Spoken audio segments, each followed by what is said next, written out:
Hello everyone! Welcome back to this game that we're making. When we last left off, we were pretending that we ran out of memory, and so we had to start continuing the game on a separate memory card. We're also pretending that for whatever reason the person who's playing the game will only have one memory card inserted at a time, and so that's why we prompted them to insert the second memory card, even though it's entirely possible that they could have had both memory cards inserted at the same time. It's also worth noting that I have all the files labeled card 1, even though it should be labeled card 2, the second memory card, because in order for the test play to work, they need to have the same name. It's kind of dumb. But at the same time, I could kind of also understand why it's like that, because actually, I'm not sure why. I'm sure there's a reason for it, but off the top of my head, I can't remember what it is. It is worth noting, by the way, that I have been sick for the past week, so I'm not at 100%. I figure, though, that I'm pretty dang close, that I'm able to go ahead and try streaming regardless. That said, because I have missed on a couple of streams, I decided to do some time saving and did some off-camera work. Nothing super important, just some little touch-ups. For example, instead of saying got a eye stick, I have finally changed this to say got an eye stick. I also went and made certain messages centered on the message window, like when you get an item. It's a little bit cleaner that way, I feel like. So that is one thing I did. Another thing I did with the lava dungeon in particular is I added a page where switch number 4 is triggered on. Basically, if 4 is on, nothing happens when you enter the map. And the reason why I did that is so that once you get the dragon on your team, the map doesn't try to reload the fire anymore. It's kind of important that it doesn't do that. So, oh, and along with that, I have inserted a message at the end of the dragon acquisition that we've been healed. I figure it's kind of important for the player to know that right here, because as you're wandering around after getting the dragon, sometimes you hear the whistle of a whale, and I need to consider the possibility that the player would hear that sound, wonder if something is going on with their health, look at their health and see that their health is suddenly full, and then they're all, oh, maybe that's what the sound is. No, I don't want the player thinking that. So I informed them that they're already healed by the time they get out here. I also have changed this situation here with the lava river that you break open with a hammer. Since we're on the second memory card, that event no longer happens. It only happens on the first memory card, so I have removed that sequence and just kind of made it just a normal lava path with the rock. Still having the chance to take damage from it, because after all, no guarantee the player went after the dragon on memory card 1. Speaking of which, I also have emptied out the treasure chest here, since this is the hammer, and since you have to get the hammer before you can even get to memory card 2, might as well not have the hammer in here anymore. Likewise, you have to get to this treasure chest before you get to memory card 2 as well. And I figured I'd do a little memory saving tactic. I decided to place a dummy chest there using the map editor, and just got rid of the event here entirely. That way it's taking a little bit more memory in regards to system memory, but it's not taking any memory in scenario data. Because odds are, if you're ever going to run out of memory, it's more often going to be in scenario data. So those are those things. What else? Yes. I also went to Monster Appearance and did a little bit more shuffling with the enemies that can appear. For this path here, I have made it even more likely that you'll find radishes, because I really want the player to fight these. That one time last time when I was playing through here, barely encountered any, didn't even get poisoned. I want the player to at least have a chance at getting poisoned while they're here. So by having all of these radishes in this list, it does in fact increase the chance of finding a radish as opposed to a she-kobold. On the flip side, on this side, I decided to have really good odds of finding she-kobolds and also a small chance of finding a fire ant over here. And I believe that is about it. Let me just double check my notes. Got an ice stick, formatted, intro event. Oh yeah, and for some of this stuff, like the typo with the ice stick, I fixed it on both memory card and memory... Let me try that again. I fixed it on both memory card 1 and memory card 2, so that it would be consistent. It's kind of important to do that. Hammer puzzle, blimp chest. Alright, yeah, that is everything that I have done off camera. Like I said, nothing super important, nothing that I needed to do on camera. It's simple enough to just let you know what I did. So, let's go ahead and head back to the burned version of Buttertown, because we still got some stuff to do here before we move on to the final dungeon. The first thing I'm gonna do is change the situation with the water dragon here. I've got it currently set up so that in order to teach Daristrix how to use a water attack, we go through a job class change shop. I just wanted to... I kind of want to do this a little differently now, because that's not necessarily the only way that we can get Daristrix to learn that spell. There are other ways. For example, if we go to character status, we can go to learn magic and be all, hey, Daristrix, you need to learn... Where is it? Ice stick, fire stick, knock it off. Oh, it's probably right up here. Yeah, it was one up. You need to learn water breath, so we could do it that way. Or, alternatively, we can force the job class on them, which would be change skill.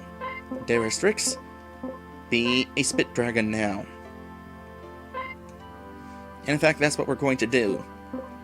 So, just so you know, there are multiple options when it comes to getting the player to learn new skills. Now, I'm gonna also have a little special effect.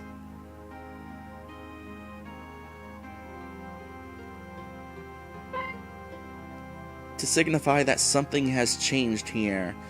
So what I'm going to do is go to effects.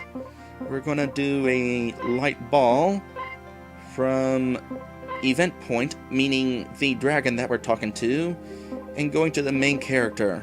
And we're going to have that splash sound effect again.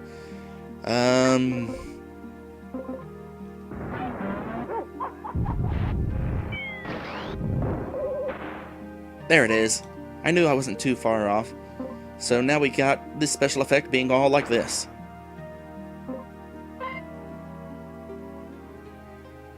And we'll also have a message to signify that this has been a thing.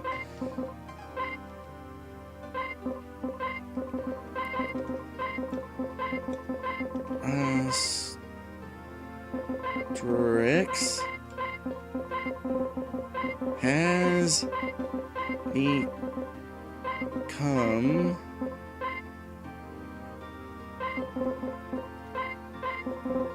a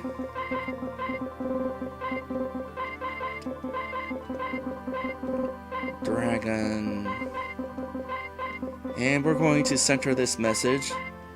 So 1, 2, 1, 2, 3.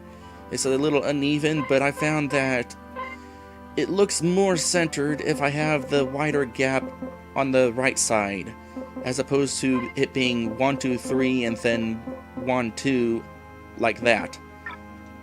If that makes any sense. And we need to center this as well. So 1, 2, 3, 4, 5. 1, 2, 3, 4, 5. Okay, it is centered with the top row. It's kind of a shame that I can't center it in the middle of the text box with 2 lines. There's going to be a big old gap in the bottom of it, but it's either that or I could have it like this, I suppose, but I don't really like that.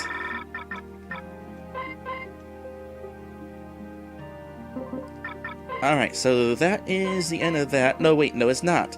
Now that I have a way to know that Daristrix has learned this, meaning it was forced and not optional, I can go ahead and use up a switch, and in fact we're going to use one of the switches that has no use after memory card number 1. Switch number 2, Daristrix Spitz. So this will be switch 2. Since it's not being used on this memory card, now we are using it. Which means we can actually have stuff happening on this page, where if switch 2 is on, we're going to just have it be the same message as when we finished the interaction before. Can't join, keeping things cool. So that's how we're doing that. What else? I think that's about it for out here. I have no intention of doing anything else with the cop here. I'm possibly going to call the outside of Buttertown done. And for future reference, Inferno is also done. I'm not allowing myself to go back and change anything else about it. It's time to make forward progression as soon as we finish the rest of the Buttertown here. For example, the shop. So what have I done here already? Yeah, the message about a skeleton. I also want to change the graphic of this. So let's see here. Melted scale. Basically, you want to have this melted, so it's going to be this graphic.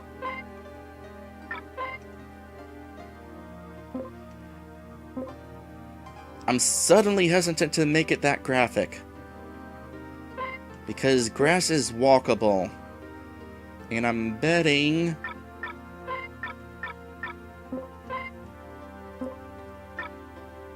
if we go into test play, I'll be able to walk over that, so I might need to rethink that.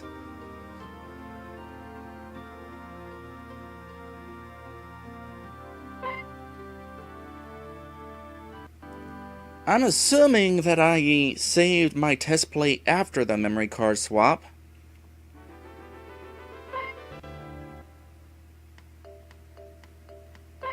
There's an easy way to find out, in fact. If we go to settings and switches, 2 and 3 are off. Yeah. If 2 is off, that means yes, we did change, because 2 got turned off at the start of memory card 2. Alright, good. By the way, I have in fact gone and did the done properly. I would show it off, but we're already past that point. Huh. Well, it's a good thing I'm testing this stuff.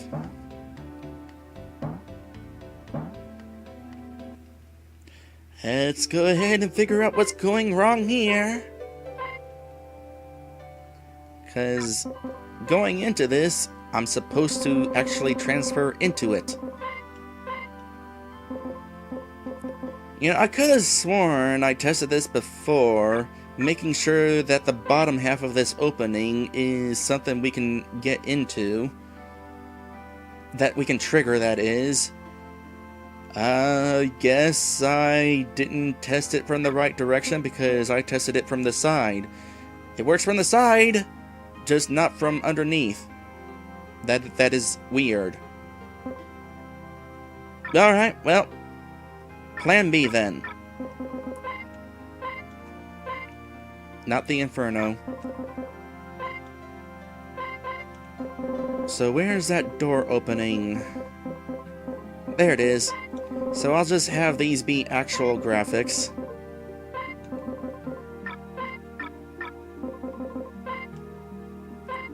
And I was just looking at Buttertown to edit it, but because I didn't change it, it reverted to the last thing that I did edit, which was the shop. Alright, back to Buttertown. And we're just going to make this not a graphic. And same goes for this. So now it should allow us to go into the shop.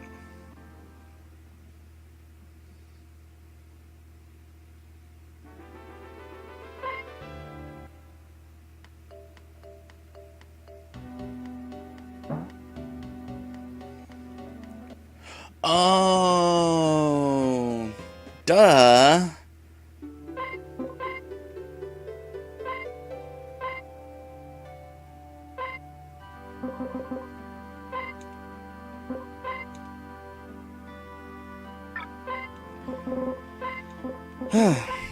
So, now that I have that, I actually probably can go ahead and just use the graphics that I had before. However, I have already went and placed the map graphics and changed this to basic graphics, so that would be kind of redundant. I'm not going to go ahead and do that. Instead, we're going to go ahead and move on.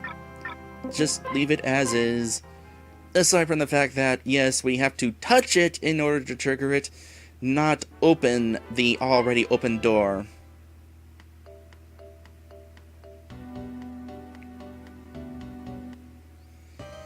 So, to clarify, yes, that actually would have triggered from walking in underneath.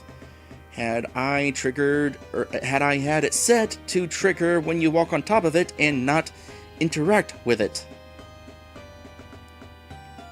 And as I suspected, that's actually walkable there. So, wish I had thought of that before the stream. I planned it out before the stream, but it's like, okay, we'll just assume that you don't walk on the grass. That was a mistake. So in that case, is there anything else that I could do with this to give it kind of the impression that it was melted? Well, I know there's like a haystack somewhere. Is there like a red version of a haystack?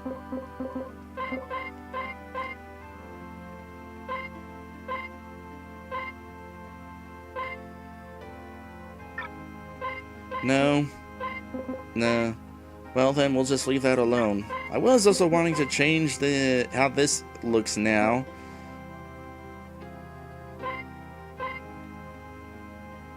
Well, maybe I can have this be melted. Is there a gold version of it? No. I mean, I could have a green version of it, because there are green coins, but then it just looks like grass. I'll just leave it alone then. I will, however, at the very least, go ahead and change that to a fire.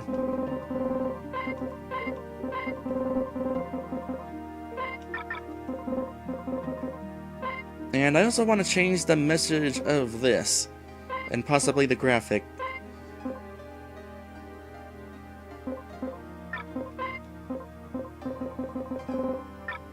I believe I am looking for...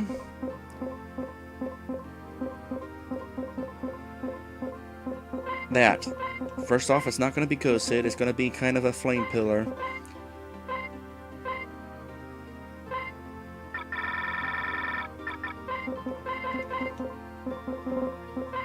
Now it... dusty and on fire. And this one will also center.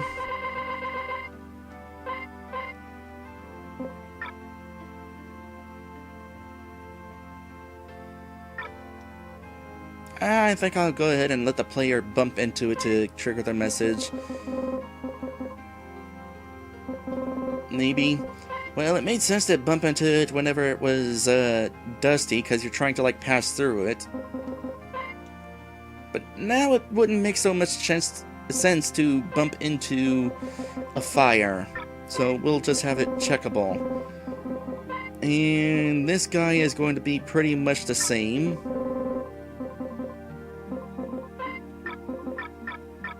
And that's it for the shop. So the next thing we need to do is Jenny's house. We're going to do something a little bit different with Jenny's house. We're going to kind of destroy it a little bit. In this case, it's not going to be the same map. It's going to be a different map.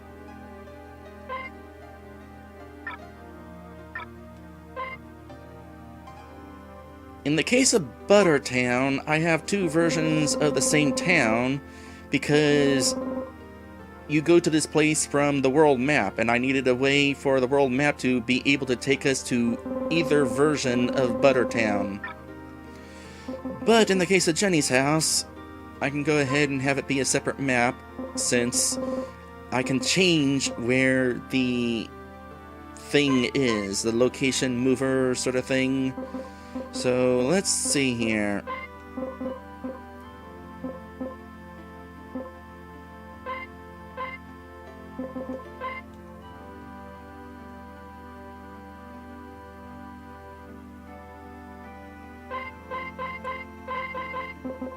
What happens if I put a big old flame here? Will we be able to see the fire, or the phone under the fire? Okay, well, before I test that out, I have to actually make sure we can go to it, which would mean going back to Buttertown. And oh yeah, the burnt version of Buttertown. And we're going to Jenny's house again. Let's rename it before it gets more confusing.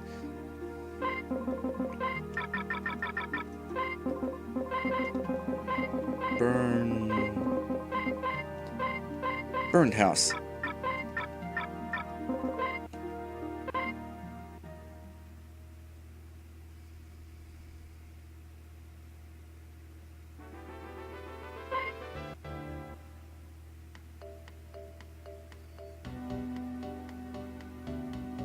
Oh, let's go ahead and check this out first. There's Strix, are you fighting fire with fire? That is done. I will make you less done. There's Strix husband, become a spit dragon. See, you want me to join you? Sorry, I'm keeping things cool after that dumping. And then repeat the message.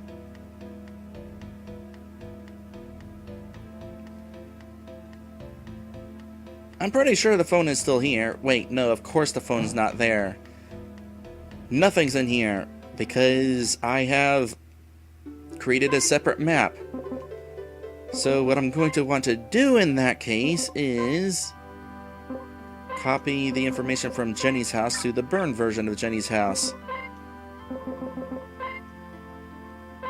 And as long as I'm here, I'm going to make sure that this cutscene can't trigger again.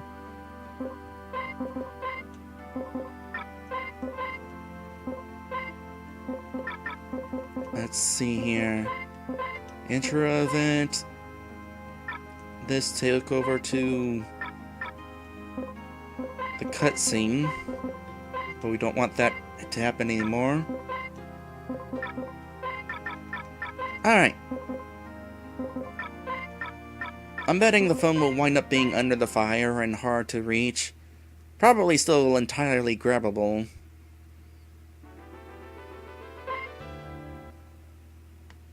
Actually, there's probably something else I would want to do instead of having a big old flamey table. Oh. Yeah. Yeah, there's probably something else I could do with that.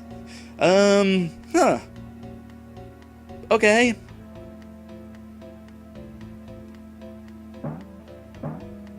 Yeah, I don't even know how to word this. Something to do with how this is mind-boggling when you're considering a 3D space. Something like that. So we're actually going to do something a little bit different there. what I'm going to do, once again, we're going to go ahead and replace this with regular tile. We're going to just have little flames there. Except where the phone is, that's still going to be there. And you know, I think what I'm going to do here,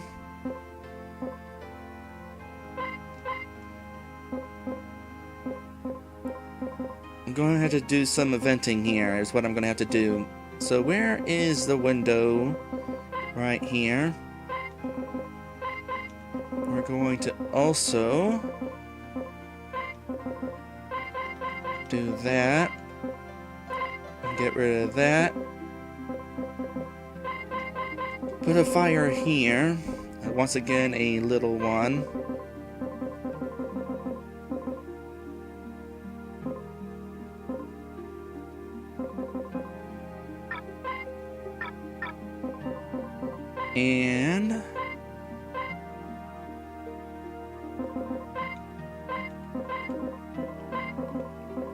And the reason why I'm doing this, having this fire be an event, is because if I try placing the fire here as a regular graphic, it's going to overwrite the window. They are both top layer items, so they would try to overwrite each other, much like when I placed the window here and it ate up part of the bookshelf. So that is what I'm doing there. And there are some more stuff about this building that I need to change up after I go through an episode break. But it'll have to wait after an episode break. Something like that.